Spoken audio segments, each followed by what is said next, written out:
사랑에 대해서 얘기하면서 사도 바울이 이제 온전한 것과 부분적인 것에 대해서 말하는 게 참 재미있는 것 같습니다. 결국은 이제 사랑이라는 것은 부분적인 게 아니라 온전한 것이다. 어린 게 아니라 장성한 것이다.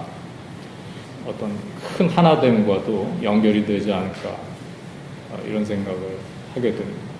그래서 우리가 어디 부분적인 것에 이렇게 매여 있고 또 종노릇을 할 때 그 온전함으로부터 멀어지게 되고 부분적이 되고 편협하게 되고, 따라서 주시고자 하는 사랑을 받을 수조차 없게 되고,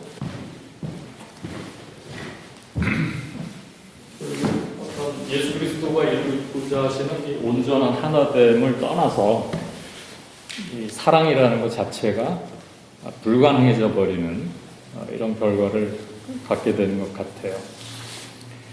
그래서 예수님께서 오늘 이제 누가복음 보시면은 이 글이 오늘 너희 귀에 응하였느니라 했습니다. 너희 귀에 응했다. 이건 뭐 많은 것들을 함축하고 있는 내용이죠.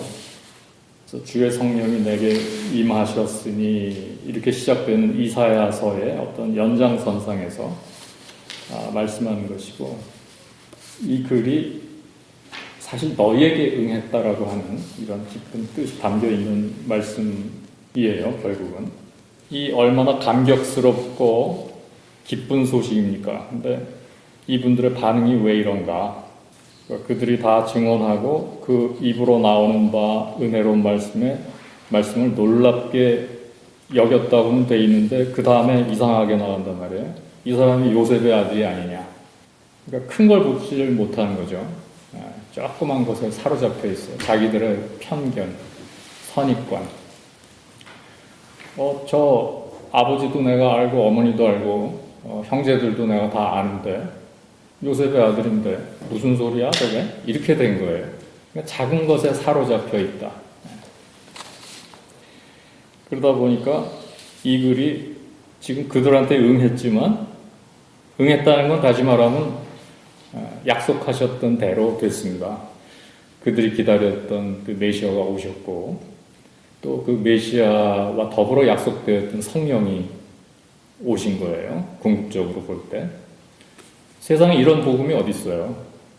성부, 성자, 성령의 그 하나님께서 오셔서 우리 존재 자체가 성령의 성령을 통해서 하나님이 우리 안에 계시는, 그가 내 안에, 내가 그 안에, 또한 그들이 우리 안에 거하는 이 온전한 하나됨을 회복하신 것인데, 회복이라고 말씀드린 이유는 창세기에 보면 하나님께서 흙으로 사람을 지으시고 그 코에 생기를 불어넣으셔서 그가 생명이 됐다고 했을 때, 이미 그때부터 우리 안에는 하나님의 숨결이 흐르고 있으니까, 하나님의 형상이니까 말이죠.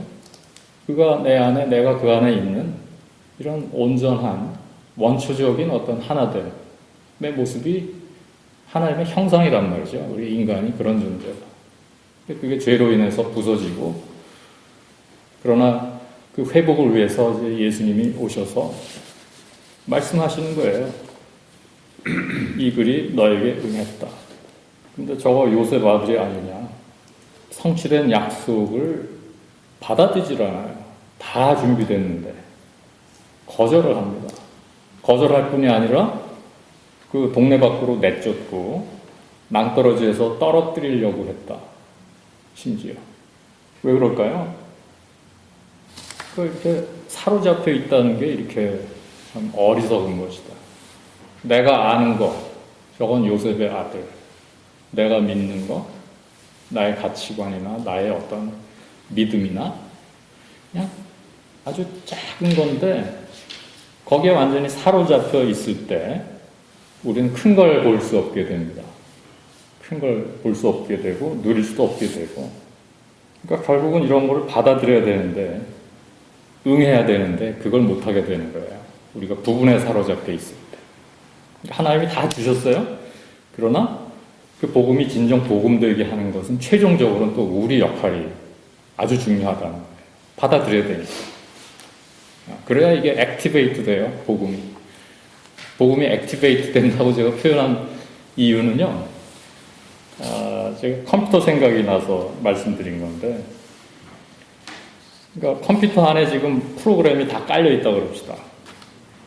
그래도 거기에다가 실제로 프로그램을 액티베이트 할 수 있는 이 본인의 인증이 없으면 우리가 프로그램을 사용할 수가 없잖아요. 키가 필요합니다.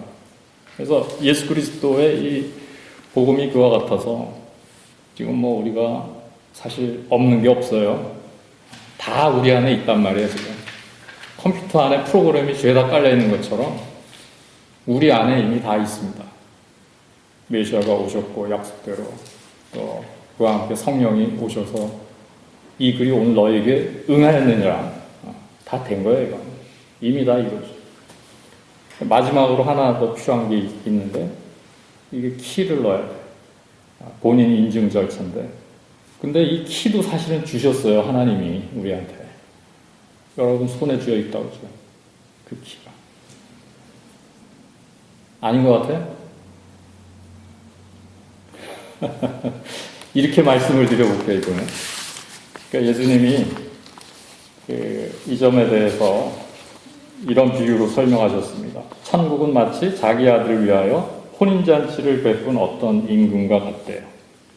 종들을 보내서 청한 사람들을 혼인잔치에 오라고 했더니 오기를 싫어하거늘 다시 다른 종들을 보내어 이르되 내가 오찬을 준비하되 나의 소와 살찐 짐승을 잡고 모든 것을 갖추었으니 혼인잔치에 오소서.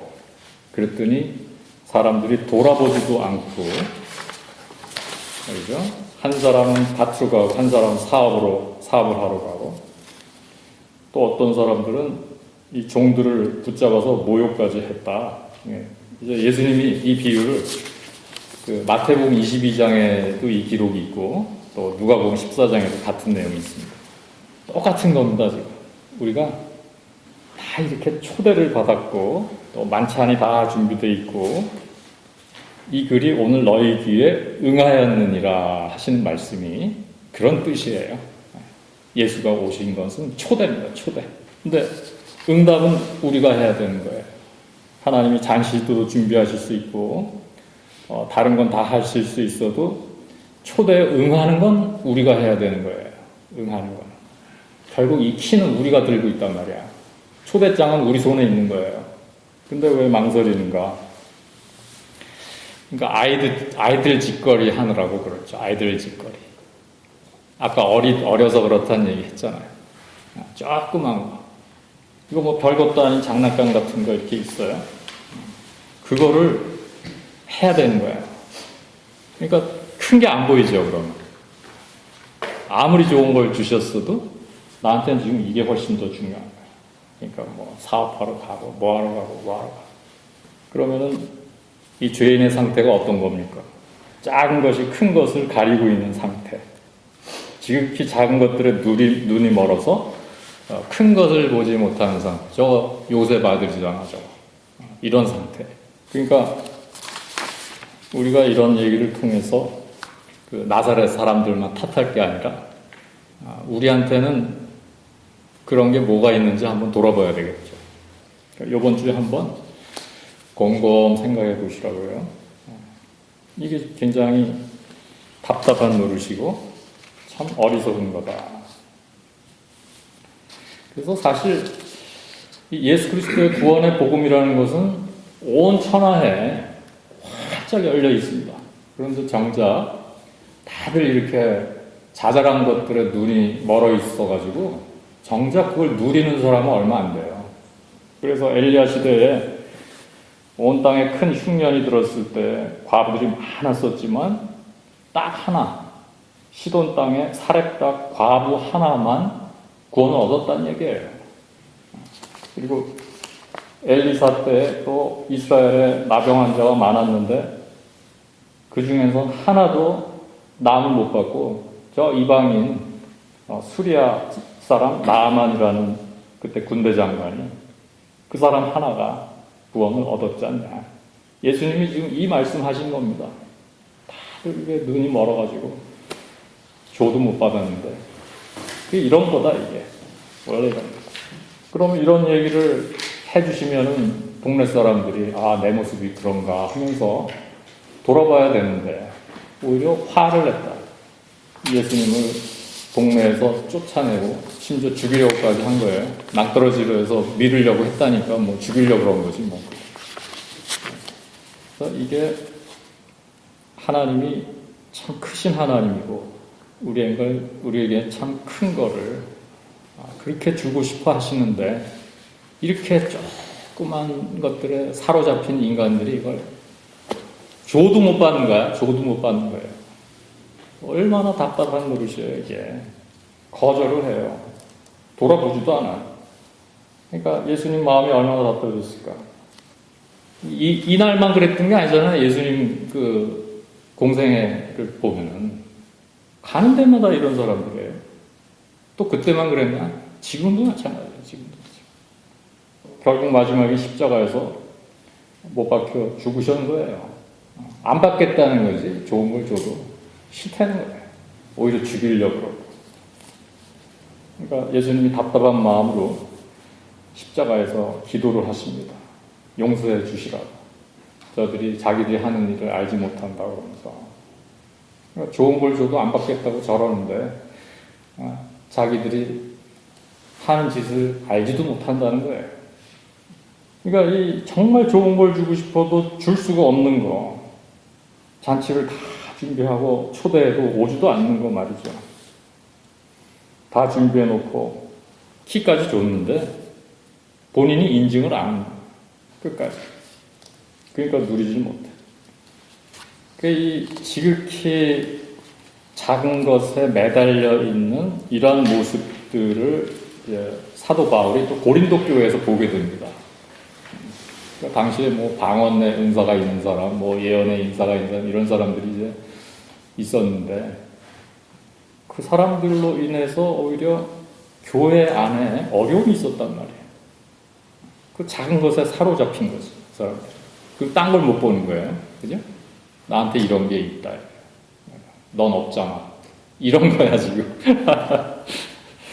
그래가지고, 그런 자잘한 것들이, 이렇게 그때도 문제가 되다 보니까 사도 바울이 이제 편지를 쓰면서,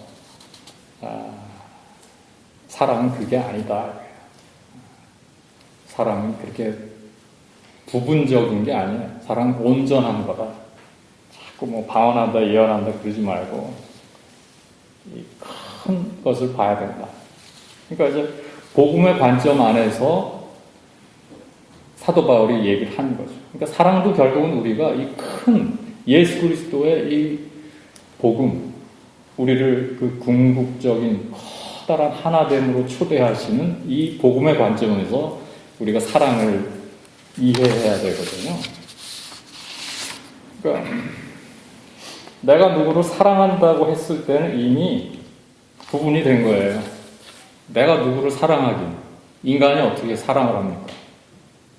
인간이 하는 게 아니거든요, 사랑은. 인간은 사랑이 안 되는 존재예요. 그러니까 내가 누구를 사랑한다.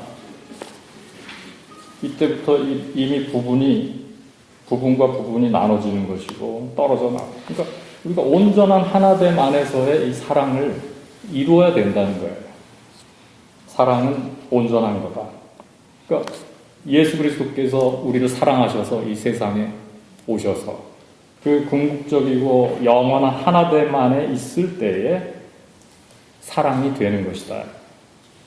사랑이 무엇인가? 이것은 감정도 아니고 의지도 아니고 결단도 아니고 크게 하나됨이다. 크게 하나 되게 하시는 이 예수 그리스도의 복음의 관점에서 보라는 거죠. 우리가 꿈꾸기 힘든 그 큰 사랑 안에서 이해해야 된다는 것입니다.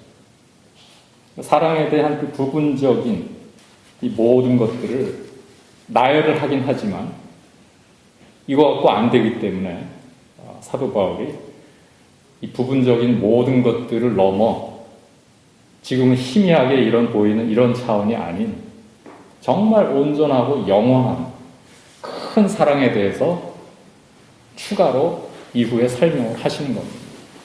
사랑은 오래 참는다. 여러 가지 말씀해요.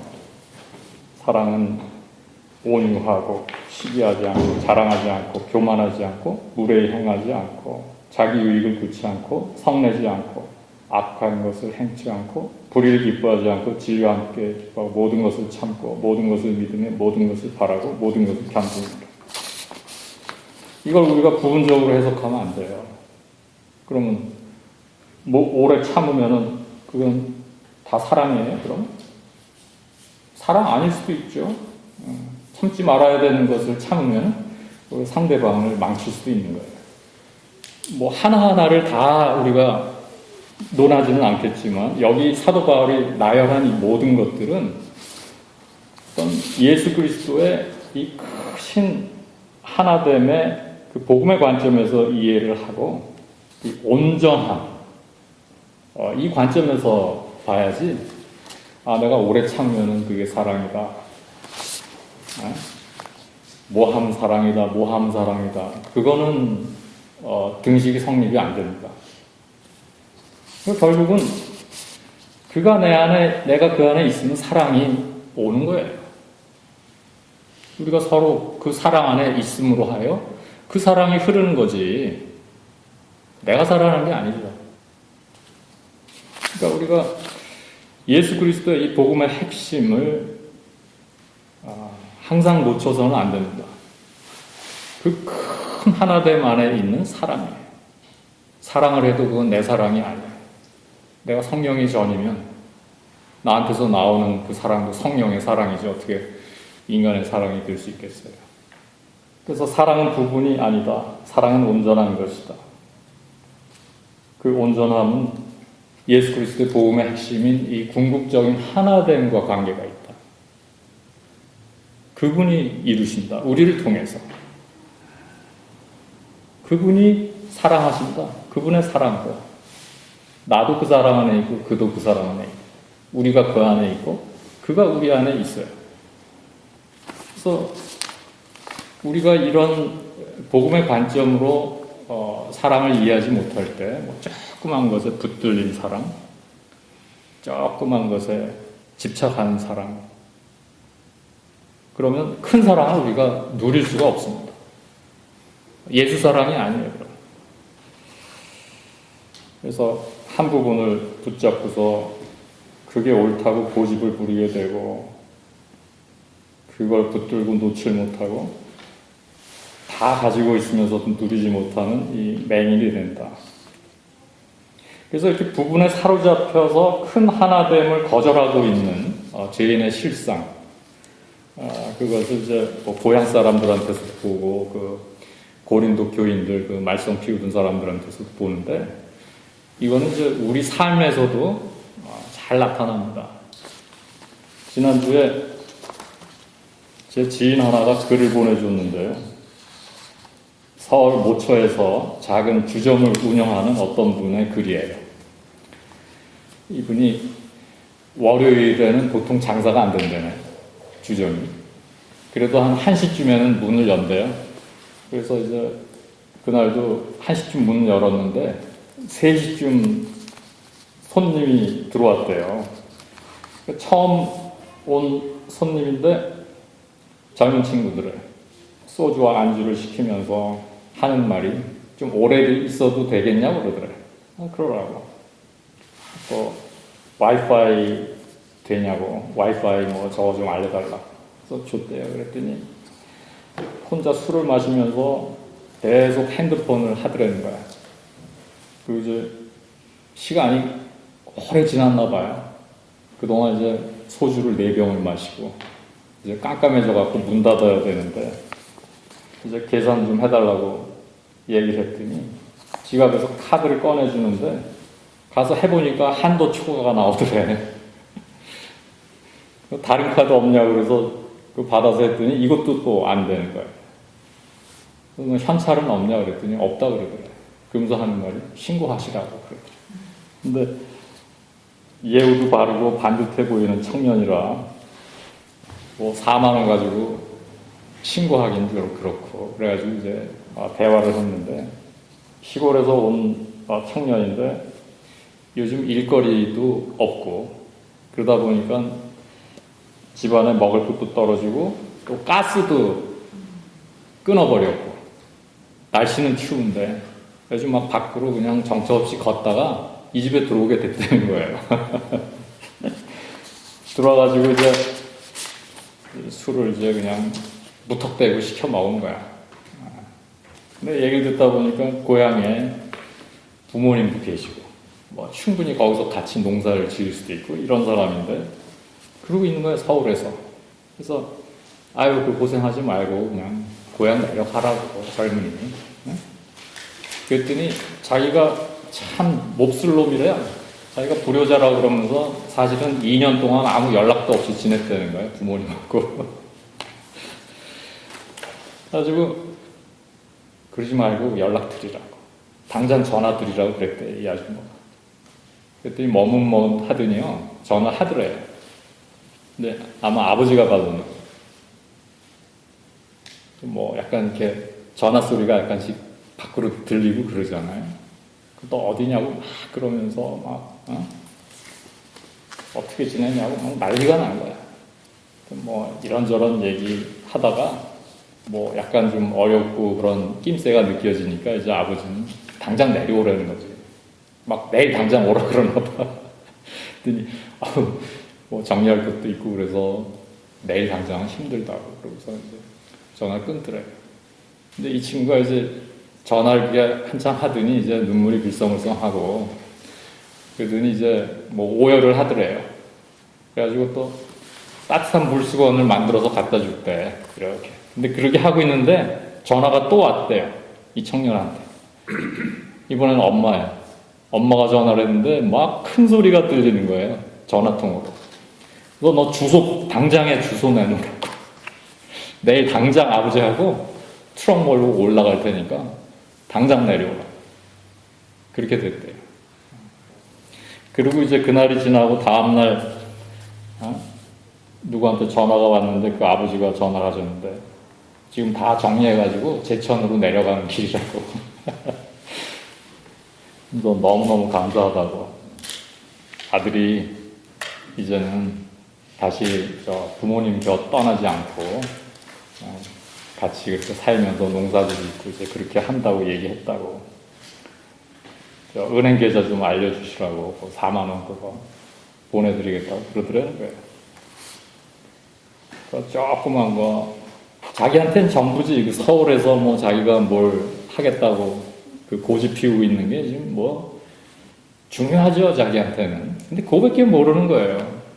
자기한테 부모님도 계시고 세상에 자기를 그렇게 위해주는 어르신들이 계신데 2년 동안 연락 한 번 안 하고 그러고 지낸다는 게 이게 말이 됩니까? 근데 이게 바로 죄인의 모습이거든요. 자, 이 부모를 하나님이라고 하고 철없는 아들을 하나님의 자녀라고 한번 생각해 보시라고. 우리가 이렇게 어디에 조그만 데 사로잡혀 있을 때는 큰 게 안 보여요. 아무리 좋은 걸 주려고 해도 못 받습니다. 잔치를 아무리 벌려놓고 초대장을 보내도 아주 우스워, 그게. 쳐다보지도 않고. 그리고 사는 게 죄인의 실상이다. 그러니까 오늘 뭐 고향에서 쫓겨났던 우리 예수 그리스도도 그렇고 또 사도 바울이 지금 그 마음에 근심이 돼서 편지를 썼던 그 고린도 사람들, 그 조그만 거 붙들고 있었던 그 사람들도 그렇고 이제 그 온전한 이 하나된 그 예수 그리스도의 복음 안에서 우리가 누릴 수 있는 훨씬 더 큰 것들을 이 조그만 것들 때문에 누리질 못한. 우리가 이런 말씀들을 기억하면서 큰 것을 주시고자 하는 우리 예수 그리스도의 그 간절함을, 그 마음을 또 우리가 이 성찬 시간에도 좀 기억을 했으면 합니다. 저분이 십자가에서 저렇게 돌아가시면서까지 우리에게 주시고자 하는 그 큰 건 과연 뭘까? 나는 그것을 지금 혹시 거절하고 있는 것은 아닌가? 그렇게 주고 싶어 하시는 걸 내가 마다하고 있는 건 아닙니다. 만약 그렇다면 뭐가 나로 하여금 그 놀라운 초대에 응하지 않게 하고 있는가? 결국 키는 내가 갖고 있는데 왜 응하지 않는가? 이 성찬을 받을 땐 그분의 그 간절한 초대에 응하는 이런 시간이 됐으면 좋겠어요. 주신 말씀 묵상하며 성찬을 받겠습니다.